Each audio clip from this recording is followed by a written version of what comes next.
Hi friends, this is Soumi and you are watching Somi's Tech Tip.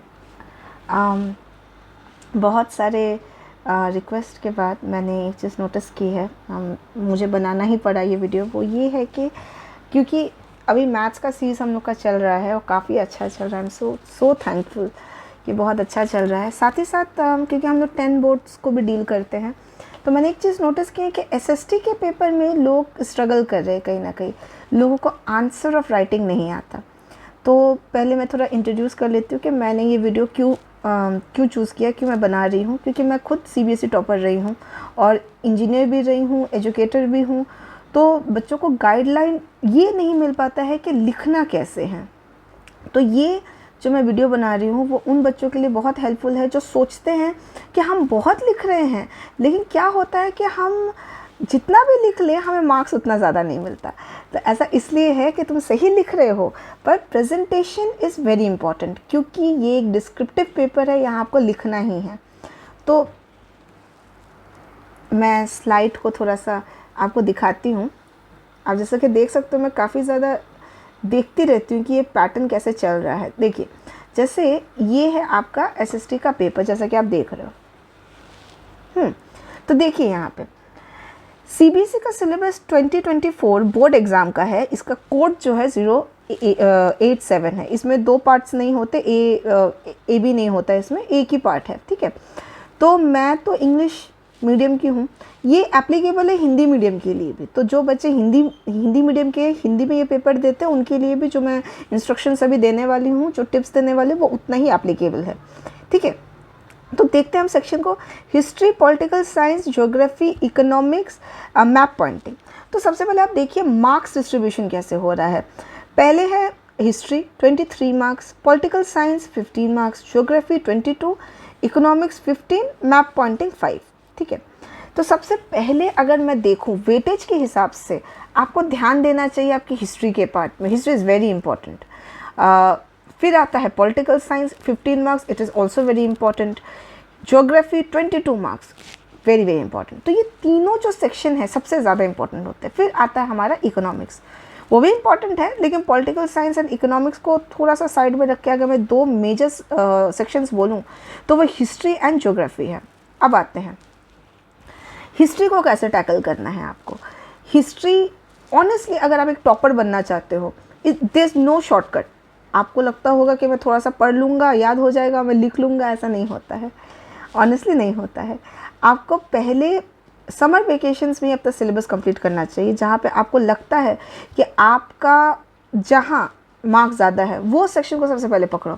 तो history पहले prepared होना चाहिए। एक बार पढ़ लो, समझ लो, यूट्यूब में डॉक्यूमेंट्री देखना है देख लो, सब कर लो। पहले कहानी को जानो, स्टोरी लाइन क्या है, ठीक है। पॉइंट्स बना लो, नोट्स बना लो, छोटे छोटे नोट्स बनाओ, क्योंकि क्या होता है आप बार बार आओगे। फिर क्वेश्चंस आंसर्स पे आते हैं, ठीक है।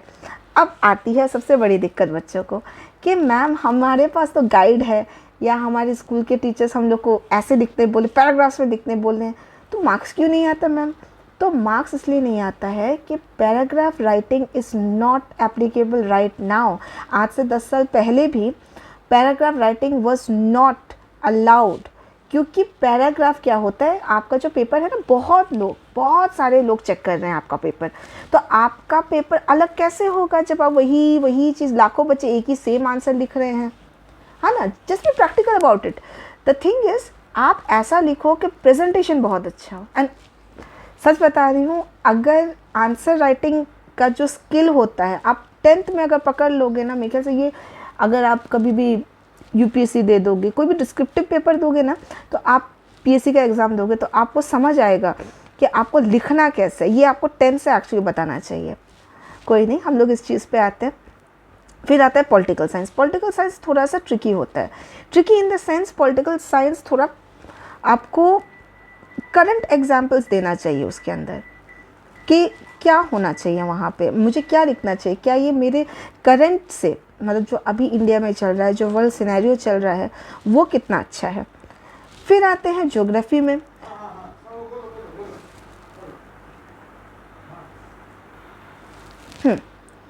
फिर आते हैं ज्योग्राफी। ज्योग्राफी कैसे करना है, ज्योग्राफी की बुक की हर एक लाइन को, एनसीईआरटी के हर एक लाइन को पढ़ना है। जहाँ मैप पॉइंटिंग नहीं दी है वहाँ भी मैप पॉइंटिंग आपको जाननी चाहिए। कहाँ नेशनल पार्क है, कहाँ टाइगर रिजर्व्स है, कहाँ बायोस्फीयर है, ये सब आपको जानना चाहिए। ठीक है। लोग सोचते हैं यार ये तो कट गया है, ये हम नहीं प्रिपेयर करेंगे। नहीं, ऐसा नहीं, बिल्कुल नहीं। You are making a fool of yourself. ऐसा कुछ नहीं होता।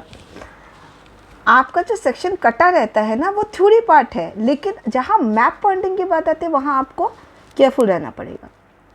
फिर आते हैं इकोनॉमिक्स। इकोनॉमिक्स एक ऐसा चीज़ है जो मेरे ख्याल से बच्चे रिलेट नहीं करते हैं इस चीज़ से, क्योंकि बच्चों को लगता है कि इकोनॉमिक्स सीख के क्या होगा, but it is very important. Practically इसको अपने लाइफ से रिलेट जब आप करने लगेंगे तो ये वाला जो सेक्शन है वो आपको बहुत अच्छा लगेगा। ये बिल्कुल प्रैक्टिकल लाइफ में जो आप बाजार करते हो, बार्गेनिंग करते हो, बार्टर सिस्टम क्या होता है, एफडीआई क्या होता है, जीडीपी क्या होता है। और इसी चीज़ से मुझे एक चीज़ याद आता है, इंग्लिश के सेक्शन में कभी कभार बच्चों का पॉपुलेशन ग्रोथ के ऊपर क्वेश्चन आ जाता है, जहाँ पे आपको फैक्ट्स दिए जाते हैं, उसके ऊपर आपको लिखना पड़ेगा। मोस्ट प्रोबेबली ये इकोनॉमिक्स वाले सेक्शन से आ जाता है। तो एफडीआई के बारे में जैसे बहुत सारे बच्चों को नहीं पता होगा कि एफडीआई क्या होता है, ग्लोबलाइजेशन क्या होता है, प्राइवेटाइजेशन क्या। जो आप अगर इकोनॉमिक्स को पढ़ोगे नहीं तो आप ना कहीं इंग्लिश के पेपर में मात खाओगे। तो इट्स वेरी इंपॉर्टेंट कि आप एसएसटी को बिल्कुल प्रैक्टिकल आइज से देखें। ठीक है। चलिए अब हम लोग आते हैं सेक्शन वाइज। एक बार बात कर लेते हैं कि कैसे डिस्ट्रीब्यूशन होता है। सबसे पहले मैं बता देती हूँ, 3 घंटे का पेपर होगा, 80 मार्क्स का होगा। 20 मार्क्स आपका असाइनमेंट, प्रोजेक्ट, वाइवा जो भी है आपका स्कूल, 20 मार्क्स स्कूल के हाथ पे है। ठीक है। अब आते हैं, हम लोग यहाँ पे आ जाते हैं। आपको पता होगा कि 40% सीबीटी बेस्ड है, मतलब कंपिटेंसी बेस्ड क्वेश्चन, मतलब जो हमारा एमसीक्यू रहता है और जो हमारा केस बेस्ड स्टडी आता है, सेशन रीजनिंग आता है, उसे बोलते हैं हम लोग सीबीटी टेस्ट। 40% है और उनको टैकल करने के लिए आपका बेस बहुत अच्छा होना चाहिए। आप पढ़िए, इसलिए बार बार बोल रही हूँ। फिर सेक्शन 1 पे देते हैं, ये कॉम्पिटेंसी का ही पार्ट है। ठीक है। 1 to 20 एमसीक्यू 1 मार्क्स का आता है। सेक्शन बी 21 से 24 very short answer carrying 2 marks. और यहाँ पे आप बिल्कुल ध्यान से देखिए, answer to each question should not exceed 40 words. आप कभी भी, सो वार्निंग, कभी भी 40 मार्क्स से ज़्यादा का वर्ड लिमिट पार मत कीजिए। No matter how beautiful you are writing, कितने भी सुंदर वे में लिख लो, 40 वर्ड से ज़्यादा होगा वो मार्क्स आपका कटने लग जाएगा, हाफ ऑफ मार्क्स कटता है। ठीक है। तो वर्ड लिमिट को कभी एक्सीड नहीं करना। 25 से 29 क्वेश्चन आपका 3 मार्क्स का होगा और 60 वर्ड से एक्सीड नहीं करना। Section D 30 to 33 carrying 5 marks each, 120 word से एक्सीड मत करना। सेक्शन ई 30 क्वेश्चन नंबर 34 से 36 4 मार्क्स ईच, 100 वर्ड से एक्सीड मत करना। ठीक है। आप अब बताइए कि मैम हम लोग कैसे पता करें कि हम 100 मतलब इतने वर्ड्स लिख रहे हैं। आप जब फर्स्ट लाइन को लिखते हो ना, फर्स्ट लाइन में आपके कितने वर्ड से काउंट कीजिए, 8 होंगे, 10 होंगे, फिर काउंट इट 1 2 3 4 5 6 7 8 9 10। अब मुझे 3 लाइन लिखना है, 3 लाइन्स में मेरे 30 वर्ड्स हो जाते हैं। ऐसी काउंटिंग करके आप लिखिए। फिर यहाँ पे है F, section F 37 which is on maps, 5 marks each. इसके 2 पार्ट है। 37A हिस्ट्री 2 मार्क्स, मतलब हिस्ट्री से 1 मार्क पॉइंटिंग आएगा और एक ज्योग्राफी से 3 मार्क्स का मैप पॉइंटिंग। इसलिए मैंने बोला ज्योग्राफी एंड हिस्ट्री को बहुत अच्छे से प्रिपेयर कीजिए। There is no overall choice in the question, ये एक danger, there is no overall chance. फिर है however an internal choice can be made in a few question, थोड़े ऑप्शंस बेस्ड क्वेश्चन होगा। Only 1 choice is such to be attempted. तो एक choice, दो question नहीं करना, और में है तो कोई एक ही क्वेश्चन करना है, दोनों आंसर्स आते हुए भी नहीं करना है ना, एक चूज करो और उसको लिखो।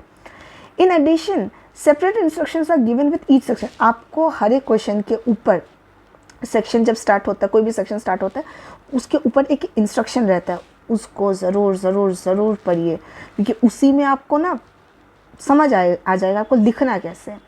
चलिए, फिर यहाँ एक नोट है कि CBQ क्वेश्चंस क्या होते हैं। 50% वेटेज है, जैसे मैंने बोला CBQ क्वेश्चंस बहुत टफ होते हैं। अब देखिए अब मैं आपको बताती हूँ कि क्या डिफरेंस होता है एक जब आप एक गाइड से प्रिपेयर कर रहे हो और एक टॉपर का आंसर है। देखिए, सबसे पहले मैं ये टॉपर का आंसर ये टॉपर का आंसर इसे मैं बाद में लूँगी। पहले मैं यहाँ पे आपको दिखाती हूँ। यहाँ पे आप देखिए, ये एक बुक का है, ठीक है। मैंने यहाँ पे कुछ मार्किंग भी दिया है, मैं आपको बताती हूँ। जैसे मैंने रैंडमली मैंने एक चैप्टर लिया एक्चुअली। यहाँ पे है राइट, या हमने लॉन्ग टाइप का लिया है, या मैं आपका शॉर्ट टाइप से स्टार्ट करती हूँ, ठीक है। वेरी शॉर्ट टाइप से स्टार्ट करते। देखिए मैंने यहाँ पे लिखा है वेरी स्पेसिफिक, रेड से मैंने मार्क किया। अगर मैं थोड़ा सा और इसको ऐसे कर देती हूँ, ठीक है। वेरी स्पेसिफिक, ये 2 मार्क्स के क्वेश्चन होते हैं। What is the main reason for the depletion of flora fauna, ठीक है। फ्लोरा फौना का मेन डिफरेंस क्या होता है, CBSE 2015 में ये आया हुआ है, ठीक है। क्या आप देख सकते हो कि इसमें कितने वर्ड्स हैं? 1 2 3 4 5 6 7 8 9 10 11 12 13 14 15 almost half the word limit, ठीक है। एंड इस बुक में एक चीज़ अच्छी है, क्योंकि बुक से मैंने लिया है, तो ये जो अंडरलाइन किया है ना, वो इसका मेन हाईलाइट है। आपको बस लिखते नहीं जाना है, you have to make your answer presentable, ठीक है। यहाँ देखिए बच्चों का एक बहुत मेजर मिस्टेक, जब मैं कॉपी चेक करती हूँ, मैनी यहाँ लिखा है क्वेश्चन 14 में है, name any 2 states which have large percentage of reserve forest it's forest area. अब बच्चे क्या करते हैं, सिर्फ नाम लिख देते हैं, Jammu and Kashmir and Andhra Pradesh. This is horrible. सबसे पहले ऐसे कभी नहीं लिखते। You are not in class 5, आप 5th स्टैंडर्ड के बच्चे नहीं हो, आप 10th स्टैंडर्ड के बच्चे हो। पूरा लिखो, पूरा। The 2 states which have a large percentage of reserved forest of its forest area are such as करके जम्मू कश्मीर एंड आंध्र प्रदेश। जितना प्रेजेंटेबल बनाओगे, जितना स्पेसिफिक लिखोगे, उतना ज़्यादा मार्क्स मिलेगा। You don't have to exaggerate, कुछ नहीं करना यहाँ पे। फिर यहाँ पे ये देखिए, एक डेफिनेशन का क्वेश्चन है, व्हाट इज एनरिचमेंट प्लांटेशन, क्या होता है, इसको डिफाइन कीजिए, अंडरलाइन कीजिए। कभी कभार बुक में, अब मैं आ जाती हूँ वेरी शॉर्ट, देखिए यहाँ पे अंडरलाइन है, जस्ट अंडरलाइन द टर्म्स। ये देखिए, ये point wise question number 8, see how points are been written. Book में भी, सारे बुक्स में नहीं होता ऐसा, सारे गाइड्स में नहीं होता, लेकिन जिन बुक्स में भी आपको पॉइंट वाइज दिख रहा है, always opt for that kind of book. और अगर नहीं दिख रहा है तो try to extract the points from the paragraph. Paragraph से पॉइंट्स निकालने की कोशिश कीजिए, आपको जितना हो सके पॉइंट्स में लिखना है। How does deforestation affect the ecosystem, ये देखिए। अब अगर किसी बच्चे ने ऐसा लिख दिया, climate change only, acceleration of soil erosion, तो ये आपको फुल मार्क्स कभी नहीं मिलेगा। राइट द एंटायर सेंटेंस, ये देखिए क्वेश्चन 10 में, it is responsible for climate change, it accelerates soil erosion. ऐसे आपको फुल लाइन लिखना है। इसमें थोड़ा सा मेहनत लगता है, ऐसा नहीं है कि मेहनत नहीं लगता। व्हेन यू विल फील कि मैं लिख रहा हूँ, यू आर क्लास 10 का बच्चा एंड आप वहाँ नेशनल लेवल का एग्ज़ाम है, you have to prove yourself. So always give your best and every answer, हर आंसर को बेहतरीन वे में लिखने के लिए हमेशा स्कोप रहता है। आप अपने आंसर को जितना हो सके इम्प्रूव कीजिए। जितने गाइडलाइंस आपको दिए जा रहे हैं उसको फॉलो करते हुए इम्प्रूव करने की बस कोशिश कीजिए। फिर एक वेरी शॉर्ट आंसर 3 मार्क्स का, why is it necessary to increase the area of forest in India. It is a very like, इसमें सोचना है पहले। आजकल का SST का पेपर ऐसा नहीं होता कि बुक के जो क्वेश्चन है बस वही आ जाएगा, नहीं। थिंक अबाउट इट, क्यों बढ़ना चाहिए, कैसे बढ़ना चाहिए, क्या क्या पॉइंट्स। यहाँ 4 पॉइंट्स लिखे हुए, आप 5 पॉइंट्स लिखो। You can always make it more. एक करंट अफेयर्स भी साथ साथ जोड़ दो। फॉरेस्ट एरिया ख़त्म हो रहा है, इससे क्या क्या नेगेटिव पॉइंट्स है, इसका 1 पॉइंट भी लिख दो, एक्स्ट्रा थोड़ा सा लिखो। फिर यहाँ पे देखिए, ये वाले क्वेश्चन में देखिए, the destruction of biodiversity is highly correlated with the loss of agriculture diversity, give facts to support the statement. इसमें आपको थोड़ा सा टेक्निकली आपको सोचना है और लेकिन यहाँ पे कुछ लाइंस एक्स्ट्रा लिखी गई जो मैंने काट दी है। यहाँ पे देखिए, तो बुक को ब्लाइंडली फॉलो नहीं करना, आपको आंसर राइटिंग आना चाहिए। आपको हर एक चीज़ नहीं लिखना जो बुक में लिखा हुआ है, नहीं, ठीक है। आई होप आपको ये क्लियर हो रहा होगा कि मैं क्या बताने की कोशिश कर रही हूँ। बुक से पढ़ो, पॉइंट्स लो, वर्ड्स चेंज कर सकते हैं, लैंग्वेज चेंज कर सकते हैं, मेन कंटेक्स्ट नहीं आपको भूलना है। ओके, चल अब ये देखिए, अब मैं आ जाती हूँ लॉन्ग टाइप पे। लॉन्ग टाइप का एक क्वेश्चन मैं आपको उठा के देखती हूँ। 5 मार्क का है तो 100 वर्ड्स टू 120 वर्ड्स तक आपका रेंज रहेगा, उससे ज़्यादा नहीं करना है, बिल्कुल नहीं करना। What is biodiversity, why is biodiversity important for human lifes, give 3 points. ठीक है, यहाँ आप ऊपर देखो, यहाँ पे इंट्रोडक्शन लिखा हुआ है। यहाँ पे पहले आप इंट्रो दो, क्या पूछा गया है, फिर इम्पोर्टेंस बताइए, 3 पॉइंट्स लिखिए। आप सब पॉइंट्स लिखेंगे तो बहुत अच्छी बात है। यहाँ पे पॉइंट 2 में सब पॉइंट्स लिखे हुए हैं। This is how you should write, and underline किया गया है, ये देखिए।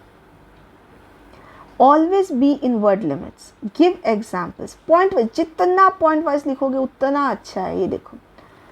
फिर है यहाँ पे राइट, यहाँ एक टैबुलर फॉर्म का एक डिफरेंस भी मैंने लिया था, write major differences between conserved and protected areas. तो यहाँ पे बेसिस और डिफरेंस दोनों चीज़ों को यहाँ रखा गया, कितना सुंदर वे में ये लिखा गया है। आप देखो 3 points, correct, full sentences, very definitive examples. कौन इस पर मार्क्स नहीं देगा? हर कोई मार्क्स दे देगा। तो आप जब ऐसे लिखते हो ना, मैं आपको एक चीज़ बता रही हूँ, आप अगर ऐसे यूपीएससी में भी लिखोगे ना तो भी आपको मार्क्स मिलता है। तो आप ऐसे लिखो टैबुलर फॉर्म में, जहाँ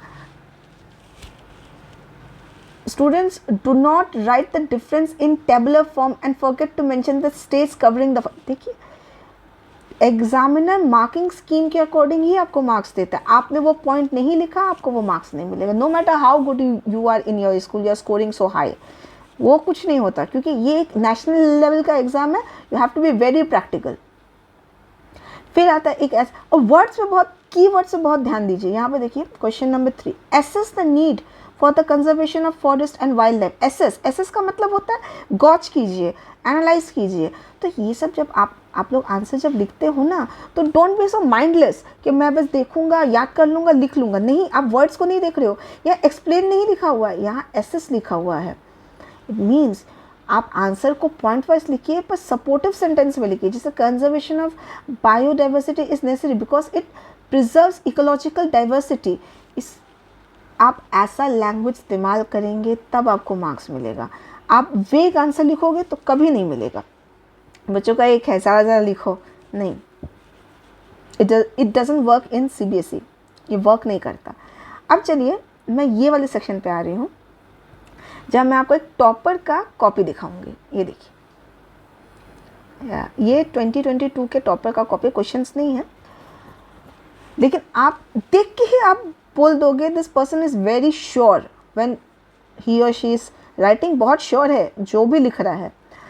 सेक्शन ए का क्वेश्चन है ये, the first world war created a new economic and political situation in India, expenditure price. देखिए, इसने जो मेन हाईलाइट है उसको पहले लिखा, फिर उसको थोड़ा सा इलेबोरेट किया, थोड़ा एक्सप्लेन किया उस चीज़ को, और उसने स्टार्टिंग के वर्ड को अंडरलाइन कर दिया। क्यों? क्योंकि स्टार्टिंग का वर्ड ही इंपॉर्टेंट है। फिर यहाँ पे आइए, Frederick Forsyth presented the utopian vision in his prints in 1847 to inculcate a feeling of nationalism as well as fraternity among the people of the world. अब देखिए यहाँ पे एक कमी है, इस बच्चे ने अंडरलाइन नहीं किया, जबकि ऊपर 4th क्वेश्चन में उसने अंडरलाइन कर दिया बेल्जियम को। मतलब इसका क्वेश्चन ऐसा रहा होगा जहाँ इसे हाईलाइट करने के लिए उसकी ज़रूरत नहीं पड़ी होगी इसको, लेकिन हाईलाइट आप ज़रूर कीजिए। हाईलाइटिंग नहीं करेंगे, लाइन अंडरलाइन नहीं करेंगे, तो उस एग्जामिनर के पास लाखों करोड़ों कॉपीज़ आती हैं। तो करोड़ों कॉपीज़ में आपका जो आंसर शीट है वो ऊपर कैसे आएगा जब तक आप उसको इतना सुंदर नहीं बनाओगे, इतना प्रेजेंटेबल नहीं बनाओगे। मोस्ट इम्पॉर्टेंट थिंग इज़, आप अगर टॉप करना चाहते हो, आई एम नॉट सेइंग कि आप 60%, 70%, अगर बच्चा 70-60% भी लाना चाहता है, इट्स मोर ईजियर कि आप चीज़ों को पॉइंट वाइज लिखो, आपका भी टाइम बच जाएगा, आपको याद करने, रिटेन करने में भी आसानी हो जाएगी, है ना। क्योंकि आजकल कोई पैराग्राफ्स देखना नहीं चाहता, कोई भी नहीं। तो try to avoid it as far as possible. ठीक है, तो ये हुआ एसएसटी का पेपर। इसे आपको टैकल कैसे करना है मैंने इसको अच्छे से बता दिया है। अगर आपको कोई भी डाउट आता है कि मैम कैसे लिखना है, तो आई थिंक सो, अगर आपके पास टॉपर की कॉपी है, को गूगल से डाउनलोड कर लीजिए और एनालाइज कीजिए, जस्ट एनालाइज इट कि मार्किंग स्कीम के अकॉर्डिंग कैसे मिलता है। अगर आपने पॉइंट्स दिए हैं, आपको मार्क्स पाने से कोई नहीं रोक सकता। आपने पॉइंट्स नहीं दिए हैं, if you have miss out on any point, तो मार्क्स कटेगा। वर्ड लिमिट से पार जाओगे, मार्क्स कटेगा। वेग लिखोगे, मार्क्स कटेगा। क्वेश्चन में जो वर्ड है, जैसे मैंने आपको बताया, assess, elucidate, explain, discuss, comment, analyze, ये वर्ड्स पे बहुत ध्यान देना है। इसके अकॉर्डिंग ही आपको अपने आंसर को फ्रेम करना है। मैं एक और वीडियो लाऊंगी जहाँ पे मैं आपको बताऊंगी ये वर्ड्स की मीनिंग क्या होते हैं और आपको आंसर तब कैसे लिखना रहता है। 3 घंटे के पेपर में बिना आंसर राइटिंग प्रैक्टिस के कम से कम एग्ज़ाम के 1-1.5 महीने पहले हर दिन एक आंसर लिखने की प्रैक्टिस कीजिए एंड वीकेंड्स में फुल लेंथ पेपर देने की कोशिश कीजिए। अभी तो मिड सेशन है, तो मिड सेशन में मोस्टली लोग का हाफ ईयरली चल रहा होगा या फिर कोई ना कोई टेस्ट होता रहेगा। आप अपने स्कूल के पेपर में ही कोशिश कीजिए कि आप लिख पाओ। अब प्री बोर्ड्स के पहले at least before pre boards cover at least your history and geography, ये 2 तो कवर कर लो क्योंकि उनमें सबसे ज़्यादा मार्क्स हैं। जहाँ मार्क्स ज़्यादा है वहाँ पे फोकस करो सबसे पहले, उसके बाद बाकी चीज़ें देखी जाएंगी। तो आई होप आपको कुछ समझ में आया होगा and this video is applicable for class 9 also. 9th के बच्चे भी देख के इस आर्ट ऑफ राइटिंग को सीखो, क्योंकि ये लिखने का जो कला है यही आपको मार्क्स दिलाता है। ये साइंस हो, एसएसटी हो, मैथ्स हो, कुछ भी हो, it is a descriptive paper, ये ऑब्जेक्टिव पेपर नहीं है। तो ऊपर का पार्ट एमसीक्यू तो ऑब्जेक्टिव रहता है, लेकिन बाकी तो आपको लिखना पड़ेगा, है ना। तो आप अपना बेस्ट दो, और जब आप अपना बेस्ट दोगे तो आपको मार्क्स ज़रूर मिलेगा, ठीक है। तो with this I and this video. I hope कि आपको ये वीडियो इन्फॉर्मेटिव लगा होगा, रिसोर्सफुल लगा होगा, अच्छा लगा होगा। तो अपने फ्रेंड्स के साथ ज़रूर शेयर कीजिए। आपके कोई दीदी भैया है जो 10th में बैठे हैं या 9th में पढ़ रहे हैं, उनको ये ज़रूर शेयर कीजिए। मार्क्स जब कम आता है सबको दुख होता है, बच्चे समझ नहीं पाते, इतनी मेहनत कर रहे हैं कि मार्क्स क्यों नहीं आ रहा है। तो दिस इज़ द रीज़न कि आपका मार्क्स नहीं आ पा रहा है। आप सब में पोटेंशियल है कि आप अगर हार्ड वर्क करो तो कम से कम एसएसटी के पेपर में, ऑनेस्टली मैं बता रही हूँ, अगर एक बच्चा इंग्लिश लिखना आता है, उसको अच्छा खासा इंग्लिश आता है, तो वो 80 अप आराम से पा सकता है, आराम से, अगर वो पॉइंट्स को अच्छे से लिख दे। लेकिन अगर वो बहुत अच्छा स्टूडेंट होते हुए भी तरीका नहीं जानता कैसा लिखना है, तो वो 80 अप भी नहीं पार कर पाएगा। This is the hard truth. तो आप इंस्ट्रक्शंस को फॉलो कीजिए, कैसे चीज़ों को लिखना है ये सीखिए, और ये प्रैक्टिस से होता है। Sit with the answer and लिखो, पढ़ो, फिर उसको बिना देखे लिखो, याद करो और लिखने का तरीका जानो, ठीक है। तो मैं मिलती हूँ आपसे अगले वीडियो में। सारे बोर्ड्स के स्टूडेंट को all the very best and 9 के स्टूडेंट को भी all the very best and take care of yourself. Bye bye.